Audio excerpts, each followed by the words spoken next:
जी नमस्कार। रू study IQ में आपका स्वागत है। मध्य प्रदेश के top MCQ based question by रू सर, जिसमें आज का हमारा जो टॉपिक रहेगा प्राकृतिक विभाजन एवं भूगर्भिक संरचना। ठीक है, चलिए चलते हैं हमारे फर्स्ट क्वेश्चन की तरफ। देखते हैं आज प्रश्न क्रमांक 1 क्या है। वर्तमान मध्य प्रदेश राज्य को कितने भौतिक प्रदेशों में विभाजित किया गया है? Option A 8, option B 7, option C 12, option D 10। इसका करेक्ट आंसर है ऑप्शन बी 7। मध्य प्रदेश को 7 भौतिक प्रदेशों में विभाजित किया गया है, जिसके अंतर्गत मध्य भारत का पठार, मालवा का पठार, बुंदेलखंड का पठार, रीवा पन्ना का पठार, नर्मदा घाटी, सतपुड़ा का पठार, बघेलखंड का पठार आता है। जिसमें मालवा का पठार मध्य प्रदेश का सबसे बड़ा पठार है, जो कि 28% भाग पर फैला हुआ है और मालवा पठार की सर्वोच्च चोटी सिगार है। जबकि सबसे छोटा पठार बघेलखंड का पठार है, जो कि केवल मध्य प्रदेश के 7% भाग पर फैला हुआ है। ठीक है, अगला क्वेश्चन देख लेते हैं। इनमें से कौन सा मध्य उच्च प्रदेश के अंतर्गत शामिल नहीं है? ऑप्शन ए मध्य भारत का पठार, ऑप्शन बी मालवा का पठार, ऑप्शन सी बुंदेलखंड का पठार, ऑप्शन डी बघेलखंड का पठार या पूर्वी पठार। इसका करेक्ट आंसर है ऑप्शन डी बघेलखंड का पठार या पूर्वी पठार, जो मध्य उच्च प्रदेश के अंतर्गत शामिल नहीं है। बाकी अन्य पठार मध्य उच्च प्रदेश के अंतर्गत शामिल है। मध्य उच्च प्रदेश जिसके अंतर्गत मध्य भारत का पठार, बुंदेलखंड का पठार, मालवा का पठार, रीवा पन्ना का पठार और नर्मदा सोन घाटी आते हैं। सतपुड़ा मेकल श्रेणी जिसमें जिसके अंतर्गत सतपुड़ा एवं मेकल पर्वत आता है। पूर्वी पठार जिसके अंतर्गत बघेलखंड का पठार आता है। अगले क्वेश्चन की ओर बढ़ते हैं। अरावली एवं विंध्य पर्वत श्रृंखलाओं के मध्य कौन सा पठार स्थित है? ऑप्शन ए मालवा का पठार, ऑप्शन बी छोटा नागपुर का पठार, ऑप्शन सी दक्कन का पठार, ऑप्शन डी प्रायद्वीपीय पठार। ठीक है, इसका करेक्ट आंसर है ऑप्शन ए मालवा का पठार। मालवा का पठार अरावली पर्वत श्रृंखला जो कि राजस्थान में विस्तृत है और विंध्य पर्वत श्रृंखला जो कि मध्य प्रदेश में विस्तृत है के मध्य स्थित है। अगला क्वेश्चन। मध्य प्रदेश के पश्चिमी भाग में सबसे बड़े भौतिक भूभाग के रूप में किस पठार का विस्तार पाया जाता है? ऑप्शन ए मालवा का पठार, ऑप्शन बी बुंदेलखंड का पठार, ऑप्शन सी मध्य भारत का पठार, ऑप्शन डी बघेलखंड का पठार। ठीक है, इसका जो करेक्ट आंसर आएगा ऑप्शन ए मालवा का पठार। मालवा का पठार मध्य प्रदेश के पश्चिम भाग में विस्तृत है। ठीक है, मालवा का पठार पूरे मध्य प्रदेश के लगभग 28% भाग पर फैला हुआ है, जो कि दक्कन ट्रेप की लावा तथा बेसाल्ट चट्टानों के टूटने से बना था। मालवा पठार की सबसे ऊंची चोटी सिगार है, काली मिट्टी की अधिकता है और कर्क रेखा मालवा के बीचों बीच से गुजरती है। अगला क्वेश्चन। मालवा के पठार में किस प्रकार की जलवायु पाई जाती है? ऑप्शन ए उष्ण कटिबंधीय जलवायु, ऑप्शन बी उपोष्ण कटिबंधीय जलवायु, ऑप्शन सी आर्द्र जलवायु, ऑप्शन डी समशीतोष्ण जलवायु। इसका जो करेक्ट आंसर होगा ऑप्शन डी समशीतोष्ण जलवायु। मालवा के पठार की जलवायु समशीतोष्ण जलवायु है, अर्थात यहाँ पर ना ही ज्यादा गर्मी पड़ती है ना ही ज्यादा ठंड पड़ती है। अर्थात मालवा क्षेत्र की जलवायु गर्मी में सामान्य गर्म और ठंडी में सामान्य ठंडी रहती है। इसी कारण से मालवा की जलवायु को चीनी यात्री फाहियान ने विश्व की सर्वश्रेष्ठ जलवायु कहा है। नेक्स्ट क्वेश्चन देख लेते हैं। मालवा में सबसे गर्म माह कौन सा होता है? ऑप्शन ए मार्च, ऑप्शन बी अप्रैल, ऑप्शन सी मई, ऑप्शन डी जून। इसका जो करेक्ट आंसर होगा ऑप्शन सी मई। मालवा में सबसे गर्म या तापमान वाला माह मई है, जबकि सर्वाधिक तापांतर वाला माह मार्च होता है। ठीक है, नेक्स्ट क्वेश्चन देख लेते हैं। मालवा के पठार के बारे में विचार कीजिए। ऑप्शन ए पठार का ढाल दक्षिण पूर्व की ओर है। 2 इस पठार की सबसे ऊंची चोटी सिद्ध बाबा है। 3 इस पठार में काली मिट्टी की अधिकता है। 4 पठार के मध्य से कर्क रेखा गुजरती है। सही कूट का चयन कीजिए। इसमें आपको सही कौन से है वो बताना है। ऑप्शन ए 1 और 3, ऑप्शन बी 2 और 3, ऑप्शन सी 3 और 4, ऑप्शन डी 2, 3 और 4।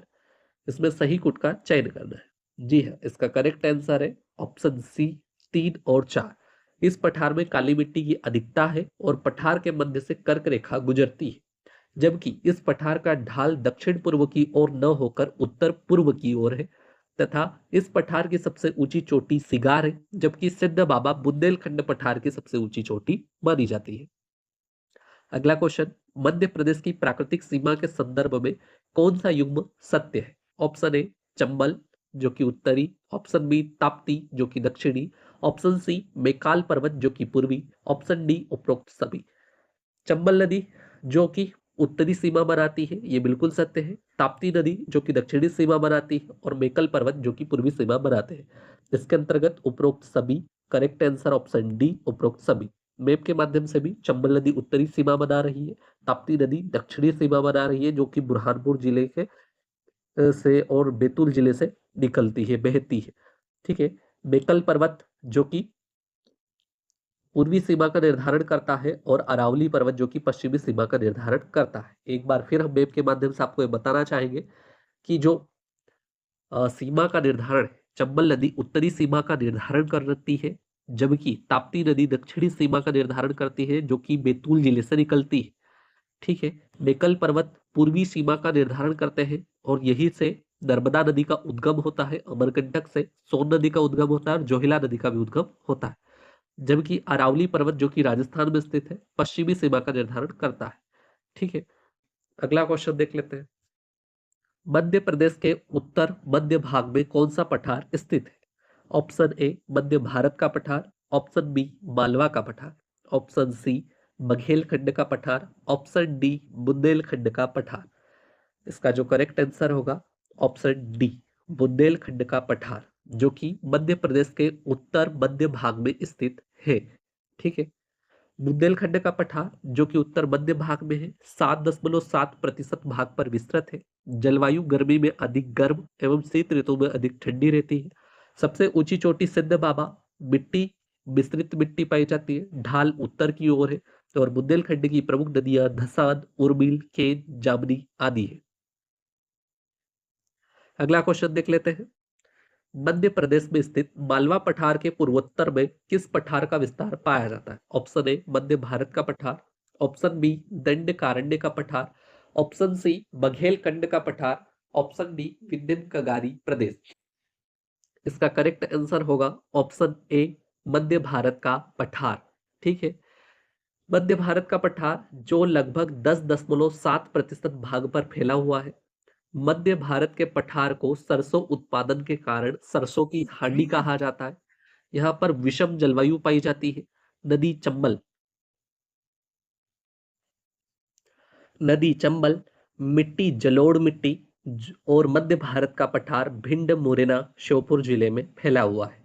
अगला क्वेश्चन देख लेते हैं, मध्य प्रदेश में कृषि अर्थव्यवस्था की रीढ़ की हड्डी किसे कहा जाता है? ऑप्शन ए सतपुड़ा मैकाल पर्वत, ऑप्शन बी रीवा पन्ना का पठार, ऑप्शन सी नर्मदा सोन घाटी, ऑप्शन डी मध्य भारत का पठार। इसका करेक्ट आंसर होगा ऑप्शन सी नर्मदा सोन घाटी। नर्मदा सोन घाटी को मध्य प्रदेश में कृषि अर्थव्यवस्था की रीढ़ की हड्डी कहा जाता है। ठीक है। नर्मदा सोन घाटी जो कि मध्य प्रदेश के कुल 26% भाग पर फैली हुई है। अन्य नाम अर्थव्यवस्था की रीढ़ की हड्डी, नदियां नर्मदा, तवा, हिरण, शेर, हथनी, दूधी आदि। गेहूं, चना और गन्ना यहाँ की प्रमुख फसल है। ठीक है। अगला क्वेश्चन देख लेते हैं, राजपीपला सतपुड़ा पर्वत किस भाग में स्थित है? ऑप्शन ए पश्चिमी भाग में, ऑप्शन बी पूर्वी भाग में, ऑप्शन सी दक्षिणी भाग में, ऑप्शन डी मध्य भाग में। अर्थात सतपुड़ा पर्वत के किस भाग में राजपीपला स्थित है? इसका करेक्ट आंसर होगा ऑप्शन ए पश्चिमी भाग में, जो कि बड़वारी जिले में स्थित है राजपीपला की पहाड़ी। ठीक है। सतपुड़ा पर्वत श्रेणी, पश्चिमी श्रेणी राजपीपला, मध्य श्रेणी महादेव पर्वत जिस पर पचमढ़ी भी स्थित है, पूर्वी श्रेणी मैकाल श्रेणी जहां से नर्मदा नदी का उद्गम अमरकंटक से होता है। अगला क्वेश्चन देख लेते हैं, सतपुड़ा पठार के बारे में विचार कीजिए। एक, यह नर्मदा घाटी के दक्षिण में समांतर स्थित है। दो, मध्य प्रदेश के कुल क्षेत्रफल का यह 15% भाग है। तीन, इस क्षेत्र में दूधी, तवा, देनवा नदियां प्रवाहित होती है। चार, इस पठार में छिछली, काली और लेटेराइट मिट्टी की अधिकता है। सही कूट का चयन कीजिए। ए 1 और 2, बी 2 और 3, सी 1 और 3, डी 1, 3 और 4। इसका करेक्ट आंसर है ऑप्शन डी 1, 3, 4। सतपुड़ा पठार यह नर्मदा घाटी के दक्षिण में समांतर स्थित है। इस क्षेत्र में दूधी, तवा, देनवा नदियां प्रवाहित होती है और छिछली, काली तथा लेटेराइट मिट्टी की अधिकता होती है। मध्य प्रदेश के कुल क्षेत्रफल के 15% भाग पर नहीं बल्कि 11% भाग पर सतपुड़ा पठार फैला हुआ है। अगला क्वेश्चन, क्षेत्रफल के हिसाब से मध्य प्रदेश का सबसे छोटा पठार कौन सा है? ऑप्शन ए मध्य भारत का पठार, ऑप्शन बी बघेलखंड का पठार, ऑप्शन सी बुंदेलखंड का पठार, ऑप्शन डी रीवा पन्ना का पठार।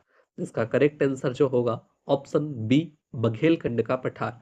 मध्य प्रदेश का सबसे छोटा पठार बघेलखंड का पठार। बघेलखंड का पठार स्थिति पूर्वी भाग में, इसे पूर्व का पठार भी कहा जाता है। प्रदेश के 7% भाग पर सिंगरौली, सीधी, रीवा और शहडोल जिले में स्थित है। मध्य भारत का सबसे छोटा पठार माना जाता है। अगला क्वेश्चन, मध्य प्रदेश के किस पठार में चावल की खेती सर्वाधिक की जाती है? मध्य भारत का पठार, बघेलखंड का पठार, बुंदेलखंड का पठार या रीवा पन्ना का पठार। इसका करेक्ट आंसर होगा ऑप्शन बी बघेलखंड का पठार। बघेलखंड का पठार जो कि पूर्वी पठार कहलाता है, ठीक है, इसमें चावल की खेती सर्वाधिक होती है। स्थिति पूर्वी भाग, प्रदेश के 7% भाग पर सिंगरौली, सीधी, रीवा और शहडोल जिले में, और मध्य प्रदेश का सबसे छोटा पठार। Thank you. जो रू स्टडी IQ है उस चैनल को आप बिल्कुल लाइक कीजिए और चैनल को सब्सक्राइब कीजिए ताकि आपको इसी प्रकार का कंटेंट प्राप्त हो और हमें इससे मोटिवेशन प्राप्त होता रहे। अगले क्वेश्चन की ओर बढ़ते हैं।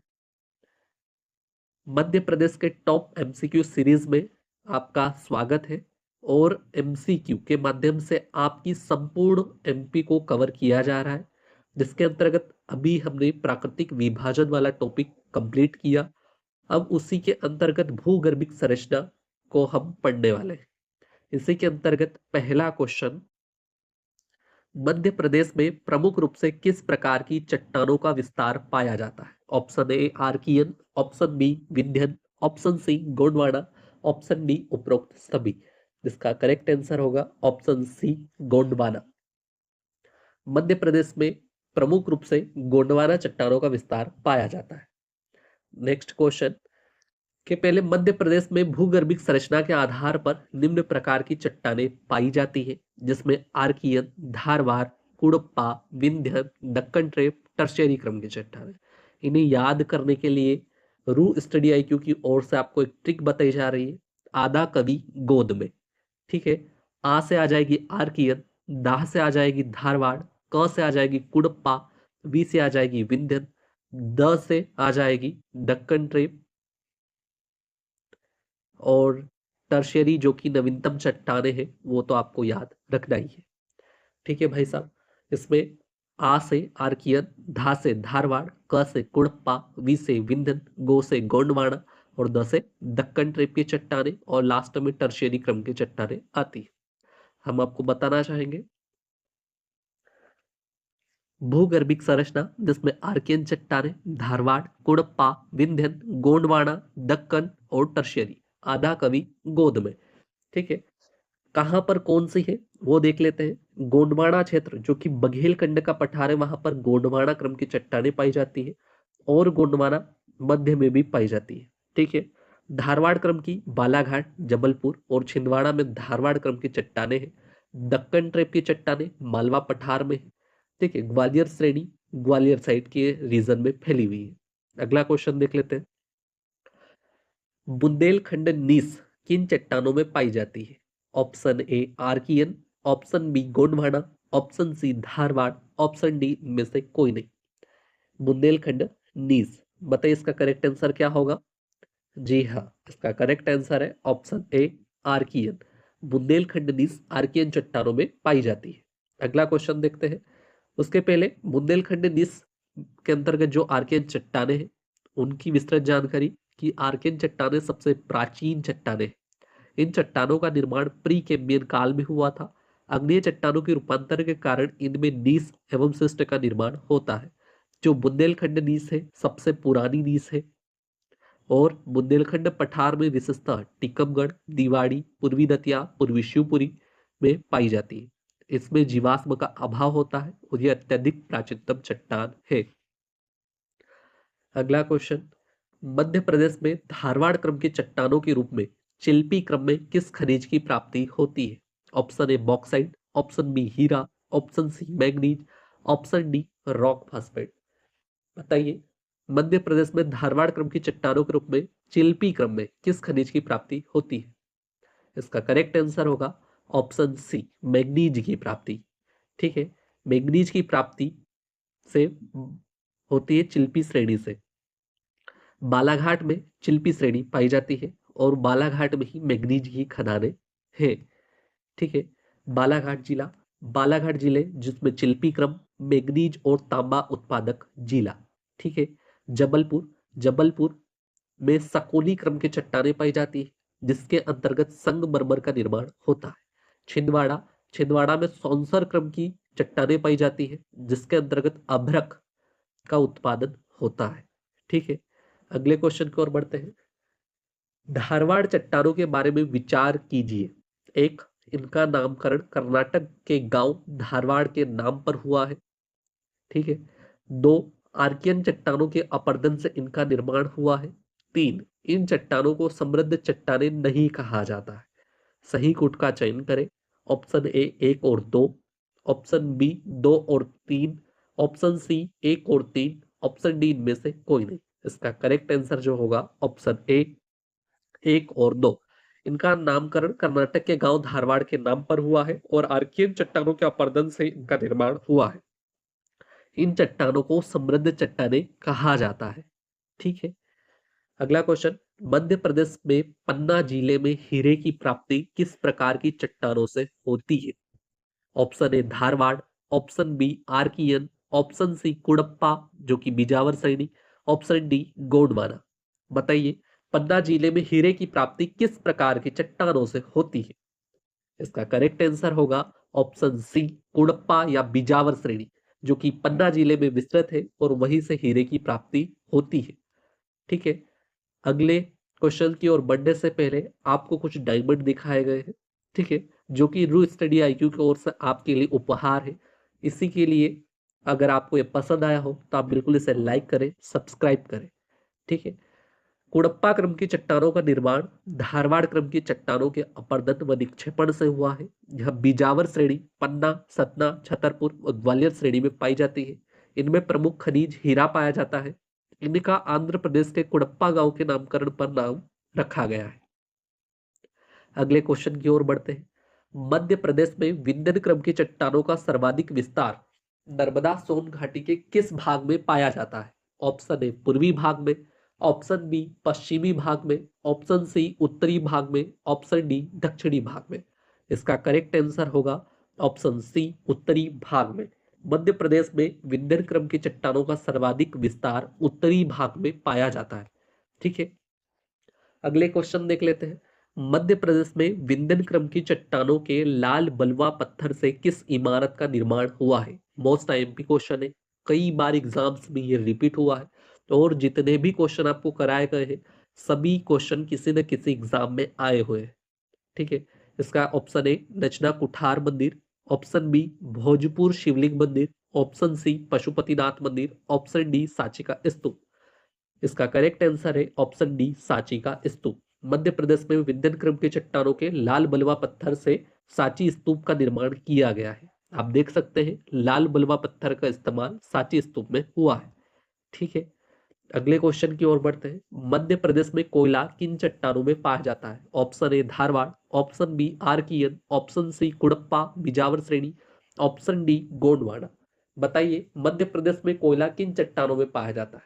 अभी आपने पहले क्वेश्चन पढ़ा हीरा जो कि कुड़प्पा या बिजावर श्रेणी में पाया जाता है। इससे ये ऑप्शन तो एलिमिनेट किया जा सकता है। बचे तीन ऑप्शन धारवाड़, आर्कियन और गोंडवाना। जी हाँ, इसका करेक्ट आंसर होगा ऑप्शन डी गोंडवाना क्रम की श्रेणी में कोयला पाया जाता है। तो धारवाड़ में क्या हो पाया जाता है? तो धारवाड़ में मैग्नीज पाया जाता है आर्कियन में नीस पाया जाता है, कुड़प्पा में हीरा पाया जाता है और गोंडवाना में कोयला पाया जाता है। गोंडवाना बघेलखंड, कुड़प्पा पन्ना हीरा, आर्कियन बुंदेलखंड का नीस, धारवाड़ बालाघाट मैंगनीज। ठीक है, अगले क्वेश्चन की ओर बढ़ते हैं। भूविज्ञान की दृष्टि से मध्य प्रदेश के किस भाग का हिस्सा माना जाता है? ठीक है, ऑप्शन ए गोंडवाना लैंड का हिस्सा, ऑप्शन बी विंध्य लैंड का, ऑप्शन सी दक्कन लैंड का, ऑप्शन डी अंगाला लैंड का। भूविज्ञान की दृष्टि से बताना है। ठीक है, इसका करेक्ट आंसर है ऑप्शन ए गोंडवाना भूमि का हिस्सा है मध्य प्रदेश। ठीक है, अगला क्वेश्चन। मध्य प्रदेश में ऊपरी गोंडवाना क्रम की चट्टानों के रूप में महादेव उपक्रम को किस अन्य नाम से जाना जाता है? Option A Jabalpur, option B Deori उपक्रम, ऑप्शन सी तलचर उपक्रम, ऑप्शन डी पचमढ़ी उपक्रम। बताइए, गोंडवाना क्रम की चट्टानों के रूप में महादेव उपक्रम को किस अन्य नाम से जाना जाता है? जी हाँ, इसका करेक्ट आंसर होगा ऑप्शन डी पचमढ़ी उपक्रम के नाम से। महादेव पर्वत श्रेणी जो कि सतपुड़ा पठार का मध्य भाग है, जहां पर पचमढ़ी स्थित है, हिल स्टेशन है, जो कि पचमढ़ी उपक्रम के अंतर्गत आता है। ठीक है, अगले क्वेश्चन की ओर बढ़ते हैं। काली मिट्टी का निर्माण किन चट्टानों के अपरदन से हुआ है? ऑप्शन ए दक्कन ट्रेप की चट्टानें, ऑप्शन बी आर्कियन चट्टानें, ऑप्शन सी कुड़प्पा चट्टानें, ऑप्शन डी धारवाड़ चट्टानें। बताइए, इसका करेक्ट आंसर क्या होगा कि काली मिट्टी का निर्माण किन चट्टानों के अपरदन से हुआ है? दक्कन ट्रेप चट्टानें, आर्कियन चट्टानें, कुड़प्पा चट्टानें या धारवाड़ चट्टानें। जी हाँ, इसका करेक्ट आंसर होगा ऑप्शन ए दक्कन ट्रिप की चट्टानों से काली मिट्टी का निर्माण हुआ है। काली मिट्टी जो आपको फोटो में भी बताई गई है, काली मिट्टी की एक विशेषता होती है कि बारिश न होने पर इसमें दरारें आ जाती है।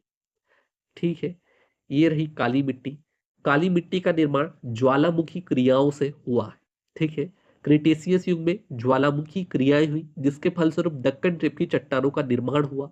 इन चट्टानों में बॉक्साइट, स्फटिक यानी कि क्वार्ट्ज एवं डोलोमाइट अपरदन से काली मृदा का निर्माण हुआ है। इन्हें बेसोल्ट चट्टान भी कहा जाता है। यह पश्चिमी मध्य प्रदेश मालवा में पाई जाती है। ठीक है, अगले क्वेश्चन की ओर बढ़ते हैं। मध्य प्रदेश के पश्चिमी भाग में स्थित मालवा के पठार में किस प्रकार की मिट्टी पाई जाती है? ऑप्शन ए जलोढ़ मिट्टी, ऑप्शन बी काली मिट्टी, ऑप्शन सी लेटेराइट मिट्टी, ऑप्शन डी लाल पीली मिट्टी। जी हाँ, इसका करेक्ट आंसर है ऑप्शन बी काली मिट्टी। मध्य प्रदेश के पश्चिमी भाग में स्थित मालवा के पठार में काली मिट्टी पाई जाती है।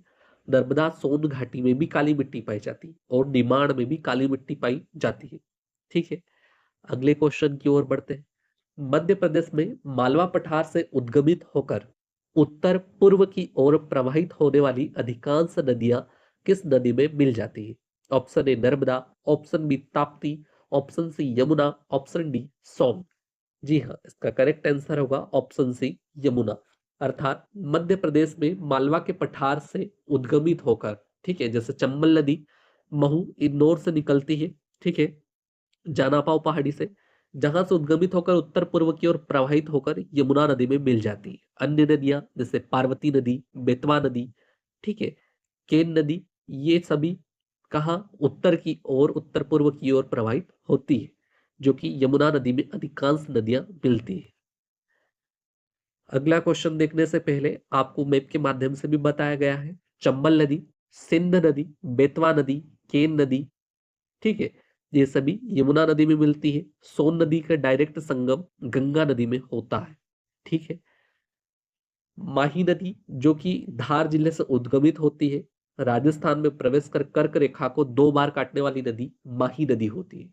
ठीक है, ताप्ती नदी दक्षिणी सीमा पर स्थित है और मध्य प्रदेश की सबसे लंबी नदी नर्मदा नदी है, जिसे मध्य प्रदेश की जीवन रेखा कहा जाता है। वर्धा नदी, पेनगंगा नदी और पेंच नदी गोदावरी नदी अपवाह तंत्र का हिस्सा माना जाता है। अगले क्वेश्चन की ओर बढ़ते हैं। मालवा का पठार नर्मदा के अतिरिक्त किस नदी के मध्य जल विभाजक का कार्य करता है? Option A Narmada, option B Tapti, option C Yamuna, option D Chambal. बताइए, इसका करेक्ट आंसर क्या होगा? मालवा का पठार नर्मदा के अतिरिक्त किस नदी के मध्य जल विभाजक का कार्य करता है? जी हाँ, इसका करेक्ट आंसर होगा ऑप्शन डी, चंबल। मालवा का पठार चंबल नदी और नर्मदा नदी के मध्य जल विभाजक का कार्य करता है। कैमूर श्रेणी जो कि यमुना नदी और सोन नदी के मध्य जल विभाजक का कार्य करती है। अमरकंटक महानदी और सोन तथा नर्मदा नदी के मध्य जल विभाजक का कार्य करता है। इसके अलावा अगला क्वेश्चन देख लेते हैं। मध्य प्रदेश में विंध्याचल पर्वत श्रृंखला के अंतर्गत सबसे ऊंची चोटी कौन सी है? ऑप्शन ए मिकाई चोटी, ऑप्शन बी गुड़विल चोटी, ऑप्शन सी धुपगढ़ चोटी, ऑप्शन डी सिगार चोटी। जी हाँ, इसका करेक्ट आंसर होगा ऑप्शन बी गुड़विल चोटी। विंध्याचल पर्वत श्रृंखला की सबसे ऊंची चोटी गुड़विल शिखर मानी जाती है। अगले क्वेश्चन की ओर बढ़ते हैं। मध्य प्रदेश के किस पठार के अंतर्गत जबेरा का गुंबद स्थित है? मोस्ट आईएमपी क्वेश्चन है।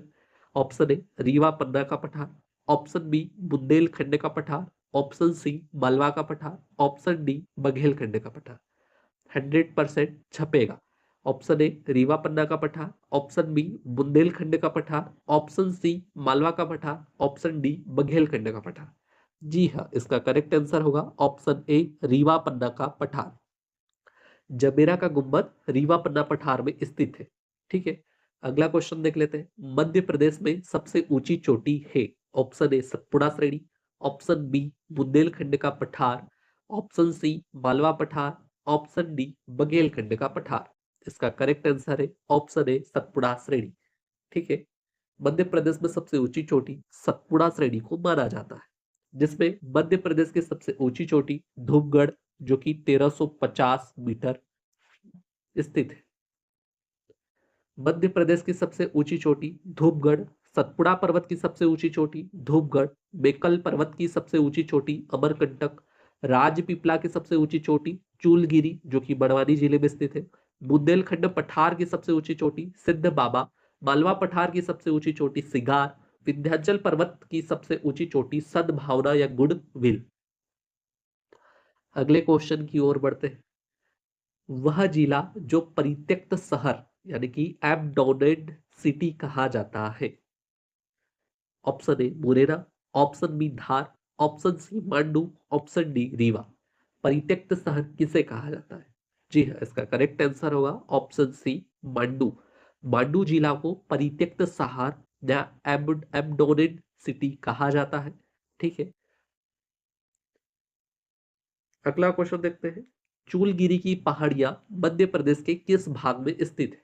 ऑप्शन ए उत्तर, ऑप्शन बी पूर्व, ऑप्शन सी दक्षिण पूर्व, ऑप्शन डी दक्षिण पश्चिम। बताइए, चूलगिरी की पहाड़ियां मध्य प्रदेश के किस भाग में स्थित है? जी हाँ, इसका करेक्ट आंसर होगा ऑप्शन सी दक्षिण पूर्व। चूलगिरी की पहाड़ी जो कि बड़वानी जिले में स्थित है, जो कि बड़वानी जिला दक्षिण और पूर्व में स्थित माना जाता है, उसी हिसाब से चूलगिरी की पहाड़ियां दक्षिण पूर्व में स्थित है। अगला क्वेश्चन, मध्य प्रदेश का प्रसिद्ध हिल स्टेशन पचमढ़ी कहाँ है? Option A Gawilgarh, option B Mahadev पहाड़ी, ऑप्शन सी मेकाल पर्वत, ऑप्शन डी राजपीपला की पहाड़ी। अगर आपने ये वीडियो लेक्चर ध्यान से देखा होगा तो हमने पहले ही इसका जिक्र किया है। ठीक है, जी हाँ, इसका करेक्ट आंसर होगा ऑप्शन बी महादेव पहाड़ी। मध्य प्रदेश का प्रसिद्ध हिल स्टेशन पचमढ़ी महादेव पहाड़ी पर स्थित है। पचमढ़ी हिल स्टेशन, जी हाँ, इतना सुंदर और अद्भुत नजारा पचमढ़ी हिल स्टेशन। आप भी बिल्कुल एक बार जाइए और यहाँ का सुंदर मनोरम दृश्य देखकर जरूर आइए। ठीक है, अगर आपको यह वीडियो पसंद आया हो तो आप इसे लाइक करें, चैनल को सब्सक्राइब करें। ठीक है, ताकि आपको इसी प्रकार का कंटेंट प्राप्त हो और हमें मोटिवेशन प्राप्त हो। धन्यवाद।